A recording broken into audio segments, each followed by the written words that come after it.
이번 시간은 주목해야 될 이슈들을 한눈에 살펴보는 트렌드 이슈 시간입니다. 오늘도 염지연 아나운서와 함께합니다. 어서 오세요. 안녕하세요. 지연 아나운서 연휴는 좀 잘 보내고 돌아왔나요? 네, 할머니 댁에 가서 떡국도 많이 먹고 또 LA 갈비도 먹으면서 가족들과 즐거운 시간 보냈습니다.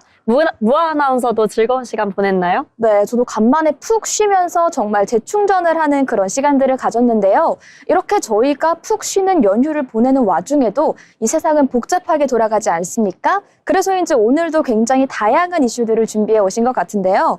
먼저 첫 번째 이슈부터 살펴보도록 하겠습니다. 요즘 의료 현장에서도 이 AI의 활용이 굉장해지고 있다고 하는데요. 검사부터 진단까지 이 AI를 활용해서 이상 징후를 굉장히 빠르게 포착해낸다고 합니다.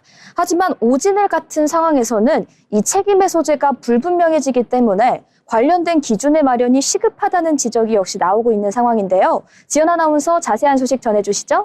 네, 기존엔 CT 촬영 등으로 일주일에서 한 달이나 걸렸던 진단과 검사가 단 2분으로 줄었습니다. 뇌졸중 의심 환자의 MRI 판독에도 AI가 활용되기 시작했는데요. 육안으로 쉽게 구분하기 어려운 미세출혈 등의 이상 징후를 AI가 포착해냅니다. 하지만 AI의 진단을 얼마나 신뢰할 수 있는지, 또 만에 하나 오진인 경우 책임은 누구에게 있는지 등에 대한 법적 기준은 아직 불분명합니다. 이와 관련해서 법정비는 물론 의료 AI에 대한 사회적 합의 등의 과정을 서둘러야 한다고 전문가들은 지적합니다. 네, 이렇게 의료 현장에서의 AI 활용이 빠르게 확산되고 있긴 하지만 책임과 신뢰의 기준에 대한 것은 여전히 숙제로 남아있는 상황인데요. 결국 핵심은 안전과 책임인 것 같습니다.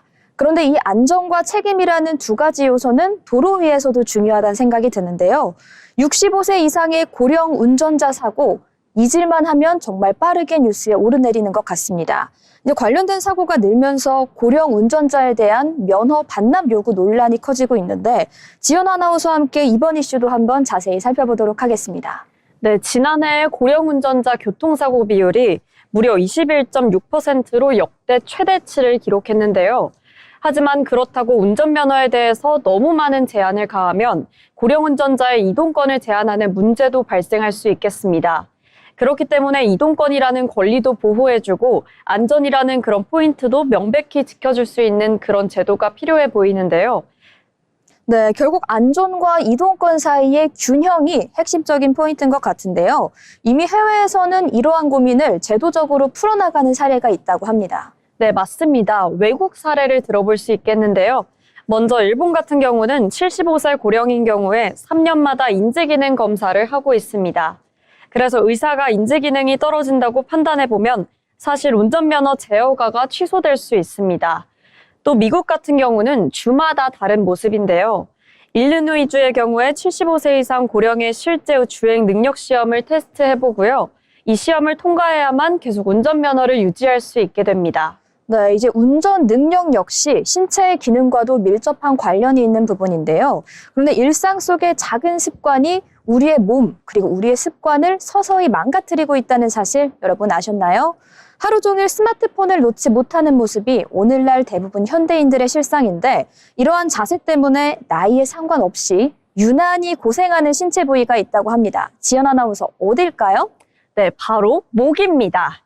국민건강보험공단 자료를 보면 2016년 90만 명 수준이던 목 디스크 환자는 2024년 96만여 명으로 늘었습니다. 특히 근육과 인대 기능이 약해진 70대와 80대 목 디스크 환자의 증가율이 다른 연령대와 비교했을 때 가장 높았습니다. 목 디스크 예방을 위해선 바른 자세가 가장 중요하겠는데요.